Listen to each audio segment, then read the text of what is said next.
Ladies and gentlemen, listen carefully. Too many people in life believe that success comes from saying yes to everything, from being present everywhere, from being available at every call. But let me ask you something. Does gold make itself easy to find? Do diamonds sit on the surface waiting for someone to pick them up? No. Their value is in their rarity, in their refinement, in the distinction. Your problem is not that you are unnoticed.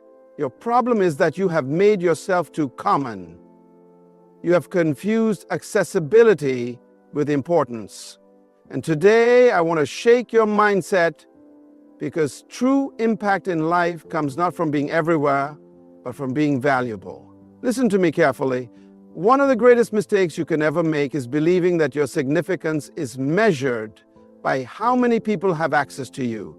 Many of you are exhausted, frustrated, and stretched beyond your limits, not because you lack potential, but because you have given too much of yourself to things that do not serve your destiny. You have mistaken activity for progress, busyness for effectiveness, and availability for value. Let me ask you, have you ever seen a lion chasing every insect that crosses its path? Have you ever seen an eagle flapping its wings at every gust of wind? No, a lion moves with focus. An eagle soars with precision. But look at you, running in every direction, answering every call, responding to every demand, trying to please everyone, hoping that being available will make you important. The truth is, people do not value what they can access to easily. If you are always present, you become ordinary. If you are always available, you become predictable. And anything that is predictable loses its power. Even the sun, though it shines every day, is ignored by most. But let a rare eclipse happen and the whole world stops to watch. Why? Because value is in scarcity, not in commonness. Some of you are frustrated, saying, they don't appreciate me, they take me for granted. But the problem is not them, the problem is you. You have given yourself too freely. You have not guarded your time, your energy, or your presence. And let me tell you something. Whatever is not protected will be exploited. Even Jesus, the Son of God, understood this principle. He did not make himself available to everyone at all times. He withdrew, he prayed alone, he spent time with a select few, and even among the 12 disciples, he had an inner circle, Peter, James, and John. Why? Because he understood that indiscriminate availability weakens impact. Some of you need to stop making yourself an open door and start becoming a select invitation. Let me take you back to Joseph. He was in Potiphar's house, a trusted servant. And then came a moment, a test. Potiphar's wife wanted him. She wanted access. She wanted to use him for her pleasure. And Joseph had two choices: be available or be valuable. If he had chosen to be available, he would have lost his destiny for a moment of convenience. But instead, he chose to be valuable, and that decision placed him on a path to the palace. Some of you are sacrificing your future on the altar of immediate availability. You are saying yes to everything, and in doing so, you are saying no to your destiny.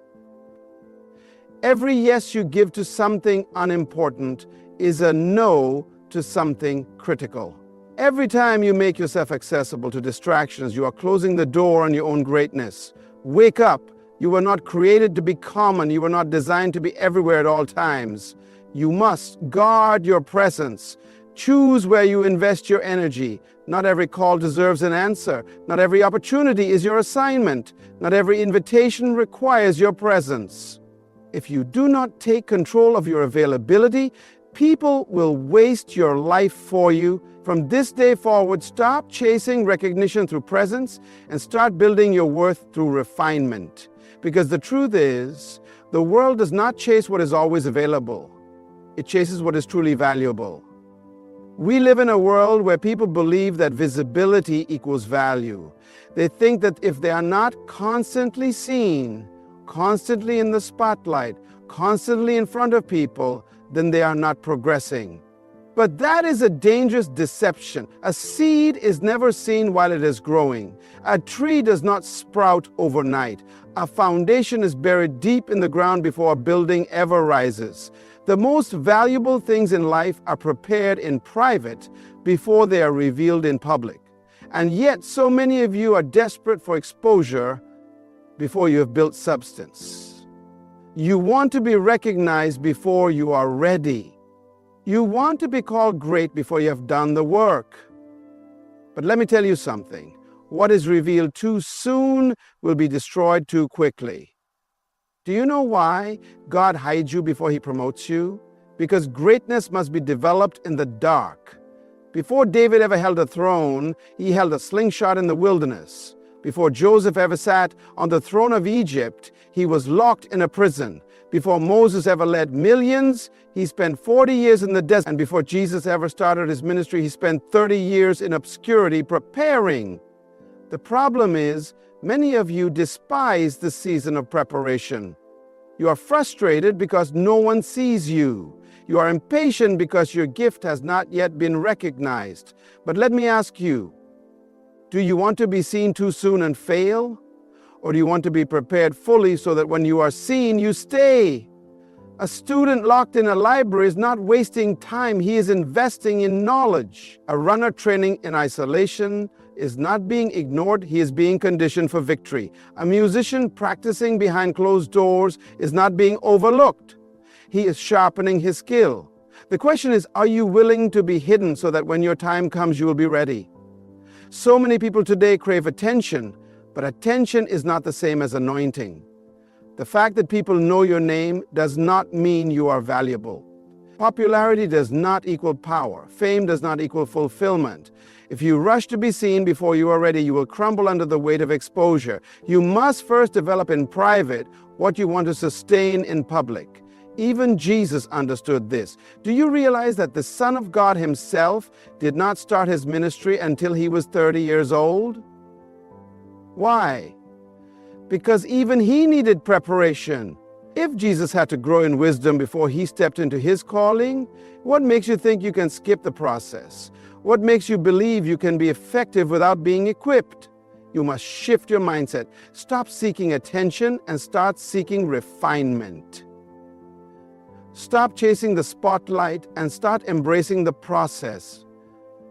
Stop trying to be seen and start working to be strong, because when the time is right, when your preparation is complete, when your foundation is strong, God himself will reveal you. And when he does, no man will be able to ignore you. The world does not need people who are just present. It needs people who are prepared. One of the greatest skills you will ever develop in life is the ability to say no without guilt. Some of you are exhausted, burned out, and overwhelmed, not because you lack talent, not because you lack time, but because you lack discipline in your decisions. You say yes to everything and everyone, thinking that availability equals significance. But let me ask you, have you ever seen a king begging for attention? Have you ever seen a CEO running around trying to please everyone? No, because they understand something that many of you have not yet learned. What you say no to is just as important as what you say yes to. The enemy of purpose is not always failure. Sometimes it is distraction. And the greatest distractions in life often come disguised as good opportunities. Many of you are entangled in things that look important, but they are not your assignment. You are doing what is nice instead of what is necessary. You are busy, but you are not productive. You are helping everyone, but you are not building yourself. And the reason is simple. You have not yet mastered the power of saying no. Joseph was given an opportunity to say yes to Potiphar's wife. It was an easy offer, a secret pleasure, a shortcut to favor. But Joseph understood something. You can gain temporary pleasure and lose eternal purpose. He knew that saying yes to her was saying no to his destiny. And so he ran. He didn't negotiate. He didn't compromise. He didn't delay. He ran. Because sometimes your greatest act of wisdom is not what you accept, but what you reject. Some of you need to stop negotiating with distractions. You keep entertaining things that God has called you to walk away from. You keep justifying relationships that are draining your strength. You keep saying yes to obligations that are not aligned with your calling. But hear me today. Just because something is good does not mean it is God. Just because something is available does not mean it is assigned to you. If you are not careful, you will spend your life saying yes to small things and miss out on the great things you were born for. Even Jesus understood this. Do you realize that Jesus did not heal every sick person on earth? He did not go to every city. He did not say yes to every request. At one point, people begged him to stay in one place, but he refused because he knew he was called to move forward. He didn't live to please men. He lived to fulfill purpose. And that is why he could confidently say, "It is finished." Some of you are exhausted because you are trying to finish assignments that God never gave you. It is time to reset your priorities. It is time to value your purpose more than people's opinions. It is time to recognize that every yes you give to something small is a no to something greater. So stop feeling guilty for guarding your time. Stop apologizing for protecting your purpose. Stop explaining yourself for choosing destiny over distraction. Because in the end, life will not reward you for how many things you did. It will reward you for doing the right things. The world does not reward mediocrity. It does not chase after the average. It does not celebrate the ones who dabble in everything but master nothing. Look around you. Who are the people that rise to the top? Who are the individuals that nations seek, that industries pay millions for, that history remembers? It is not those who do many things. It is those who have mastered one thing. The tragedy of our generation is that too many people are trying to be everything to everyone. One day they are chasing this, the next day they are pursuing that. They jump from skill to skill, from career to career, from purpose to purpose, thinking that success is found in doing more. But hear me today. Excellence is not in multiplicity, it is in mastery. David was not known because he tried everything. He was known because he mastered one thing. While his brothers were busy trying to be warriors, he was in the field perfecting his slingshot. While others were using swords and shields, he was refining his aim. And when the day of opportunity came, the army of Israel had thousands of men with weapons, but only one who had mastered his skill. Only one who had the confidence to step forward. And it was one stone from one slingshot in the hand of one prepared man that brought down Goliath. Some of you are frustrated because you see others being elevated while you remain stagnant. The problem is not that you lack talent. The problem is that you have not yet specialized. You are too scattered. You are too divided. You are too unfocused. You want to be good at everything, and that is why you are excellent at nothing. Look at the world around you. If a man masters medicine, they call him a doctor. If a man masters law, they call him a lawyer. If a man masters music, they call him a maestro. The world respects those who refine their gift, who discipline their skill, who focus their energy until they become undeniable. Even Jesus understood this principle. He did not come to earth to do everything. He came to do one thing. He said, "For this reason I was born, and for this cause I came into the world." He had one mission, one focus, one purpose. And because of that, he changed the world in just 3 years of ministry. What would happen if you focused on one thing the way Jesus did? What would happen if you mastered your gift instead of spreading yourself thin? The world does not chase after the common. It pursues the extraordinary, and the extraordinary is simply the ordinary that has been refined, disciplined, and perfected. Stop trying to be everything. Stop running in every direction. Find your one thing. Develop it, refine it, master it. And when you do, the world will come looking for you. Anything that is too common loses its value. The more accessible something is, the less people appreciate it. More easily they can reach you, the less they respect you. The more you say yes to every demand, the less they see you as significant. The reason why gold is expensive is because you cannot find it on the surface.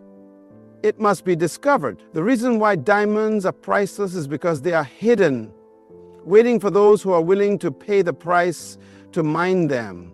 So why have you made yourself so common? Why have you allowed yourself to be so easily reached, so easily drained, so easily taken for granted? Many of you are frustrated because people do not value you. They do not respect your time, they do not appreciate your presence, and they do not recognize your worth. But the problem is not them, the problem is you. You have given unlimited access to those who have not earned it. You have allowed yourself to be available at all times to all people for all things. But hear me today, your value increases when your access decreases. Jesus, the Son of God, did not allow himself to be everywhere at all times. He was strategic about his presence. He chose when to be seen, who to invest in, and where to spend his time. He spoke to the crowds, but he poured into the 12. And even among the 12, he had 3, Peter, James, and John, who had closer access to him than the rest. Why? Because indiscriminate access dilutes impact. You cannot be everywhere for everyone and still be effective. Some of you are trying so hard to be liked that you have made yourselves common. You say yes to every meeting, yes to every request, yes to every opportunity, hoping that people will see your value. But let me tell you something. Kings do not beg for attention. Great leaders do not run after people. Those who carry true value do not chase. They choose. Do you know why some people never grow? Because they're too available. Do you know why some businesses never expand? Because they cater to everyone instead of focusing on those who value them. Even luxury brands understand this principle. You will never see a Rolls-Royce advertisement on television. You will never see a private jet company begging for customers. Why? Because they understand that rarity creates demand. The more restricted something is, the more value it becomes. It is time for you to guard your presence. It is time for you to be selective about where you invest your energy. It is time for you to recognize that being everywhere does not make you important. Being valuable does. Stop making yourself so common. Stop being so easily accessed. Stop giving your time to those who do not appreciate it. Because the truth is, people respect what they must reach for. And when you begin to guard your time, protect your energy, and limit your access, your value will rise. True success is not measured by how many people know you. It is measured by how many lives you have impacted. It is not about how often you show up. It is about how much value you bring when you do.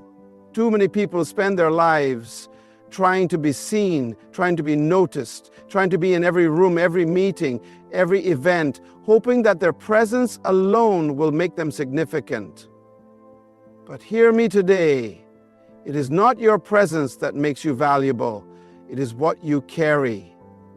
A doctor does not walk into an operating room just to be seen. He comes in with skill, knowledge, and the power to heal. A lawyer does not enter a courtroom just to sit. He comes with wisdom, strategy, and the ability to defend. A leader does not stand before people just to be recognized. He speaks with authority, bringing vision and direction. The question is, what do you carry? When people encounter you, what do they receive? When you open your mouth, do you bring wisdom or just noise? When you enter a space, do you make a difference? Or are you simply taking up room? The tragedy of our generation is that many people want to be in places they have not yet prepared for. They want to sit at the table, but they have not yet developed anything to contribute. They want to be invited into greatness, but they have not yet cultivated greatness within themselves. And so they chase visibility instead of value. They seek popularity instead of purpose. They desire recognition instead of refinement. But let me tell you something. When you truly carry something of worth, you don't have to push your way in. People will pull you in.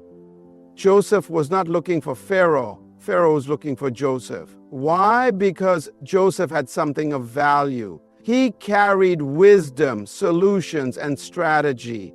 Daniel did not beg for influence. Kings sought him out. Why? Because Daniel had excellence, knowledge, and the ability to interpret mystery. Even Jesus, at just 12 years old, was found in the temple amazing the scholars, not because he wanted attention, but because he carried divine wisdom. If you spend your life chasing attention, you will always be at the mercy of other people's approval. But if you spend your life building yourself, refining your gift, sharpening your mind, and mastering your craft, you will never have to chase opportunities. Opportunities will chase you. The world does not need more people who are simply present. It needs people who carry solutions. It does not need more noise. It needs wisdom. It does not need more performers. It needs problem solvers. It is time to shift your focus, stop wasting energy trying to be seen, and start working to become something worth seeing. Stop running after invitations and start preparing so that when the right doors open, you deserve to walk through them. Because in the end, the world does not remember those who are always available. It remembers those who were truly valuable. The truth is, your life is not meant to be a constant scramble for attention, validation, or approval. You are not designed to be everywhere at all times, just trying to be seen. You were designed to be valuable, to bring something unique into this world that no one else can bring. It is time for you to stop chasing visibility and start focusing on what truly matters: your purpose, your preparation, and your impact. You are not here to just fill space. You are here to leave a mark. Your value is not in how much you are seen, but in how much you matter. So let me ask you this. Are you ready to stop being common and start being valuable? Are you ready to guard your time, protect your energy, and refine your skills until the world comes looking for you? Are you willing to embrace the process of growth even when it means being hidden for a season? Because when you do, your life will no longer be about availability. It'll be about the power of your presence. And trust me, when you are truly valuable, you will never have to chase success. It will chase you. Good luck on your journey. Keep refining, keep building, and keep preparing. Your time is coming. Thank you.